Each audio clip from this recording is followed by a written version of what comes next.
तो चलिए आइए हम लोग अब आगे पढ़ेंगे मैस्लोज हायरार्की ऑफ नीड्स।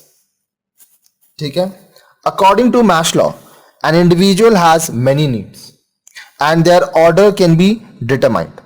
अब देखिए मैस्लो जी के अनुसार एक एम्प्लॉय का, एक व्यक्ति का बहुत सारी ज़रूरतें होती हैं, बहुत नीड्स होता है और उनका एक ऑर्डर है, एक हायरार्की है। पहले ये ज़रूरत पूरा होगा, फिर ये, फिर ये, फिर ये। If a person satisfy his first need then he thinks about his next need. आदमी जब अपना पहला ज़रूरत पूरा कर लेगा तभी वो दूसरे ज़रूरत के पास जाएगा। After satisfying the second need he tries to satisfy the third need and so on. पहला पूरा किया, दूसरे के तरफ गया, दूसरा पूरा किया, तीसरे के तरफ गया और इसी तरह से वो आगे बढ़ता गया। सो नीड्स आर दी मोटिवेटर्स। तो नीड्स क्या हो गया, आपकी ज़रूरतें जैसे जैसे पूरी होती हैं आप आगे के लिए और ज़्यादा प्रेरित होते हो, मोटिवेट होते हो। Maslow has given hierarchy of needs in the following way.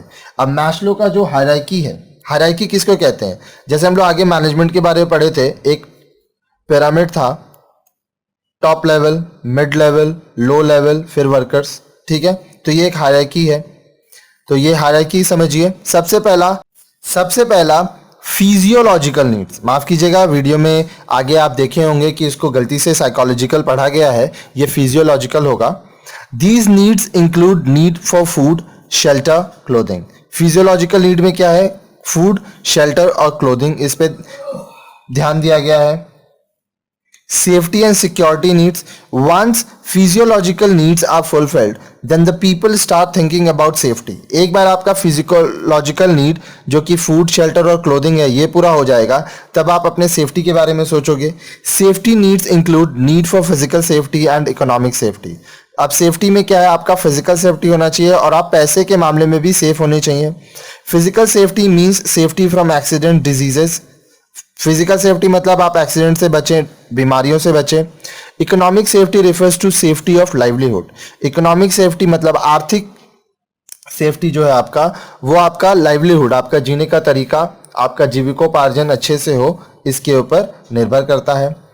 Social need फिर आपका सामाजिक ज़रूरत है। Man is a social animal. इंसान एक सामाजिक जानवर है। He wants to live in the society honourably. वो क्या चाहता है कि समाज में वो इज्जत से रहे। Therefore, he wants friends and relatives with whom he can share his joys and sorrows.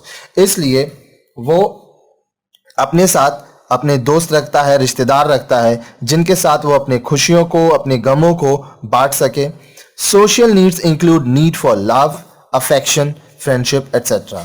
तो आपका जो सोशल नीड्स है उसमें क्या है? आपको प्यार चाहिए, अफेक्शन चाहिए, दोस्ती चाहिए। नेक्स्ट है एस्टीम नीड्स। एस्टीम का मतलब ईगो भी होता है। These are the need for respect and recognition. अब एस्टीम या ईगो में आपको रिस्पेक्ट चाहिए लोगों से और रिकॉग्निशन, लोग आपको पहचाने, ये आपको चाहिए होता है। Esteem needs are also known as ego needs. Esteem needs को ईगो नीड्स भी कहते हैं। फिर होता है self actualisation needs. Self actualisation needs are concerned with becoming what a person is capable of becoming. These needs include need for growth, self-fulfillment, etc. तो self actualisation need में क्या हुआ? एक व्यक्ति का यहाँ पे जो जरूरत है कि वो क्या चीज कर सकता है, उसकी कैपेबिलिटी क्या है। ठीक है, इसमें उसका ग्रोथ आता है, उसका खुद का जो सेल्फ फुलफिलमेंट है, अपनी इच्छाओं को पूरा करना, वो सब आता है। अब देखिए यहाँ पे अजम्पशन है, कुछ assumptions of Maslow's need hierarchy theory. Behavior of people depends upon their needs. Human behavior can be changed by fulfilling their needs. अब देखिए, जैसी आपकी ज़रूरत होगी वैसा आपका बिहेवियर होगा। अब इंसान का बिहेवियर चेंज होता है जब उसका नीड्स पूरा होता है।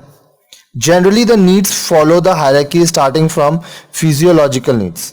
ठीक है, अब जनरली जो नीड्स है, जो हम लोग आगे पढ़े हैं, ये फिजियोलॉजिकल से स्टार्ट होता है, फिर सेफ्टी पे जाता है, फिर सोशल पे जाता है, फिर ईगो पे जाता है, फिर सेल्फ एक्चुअलाइजेशन पे जाता है।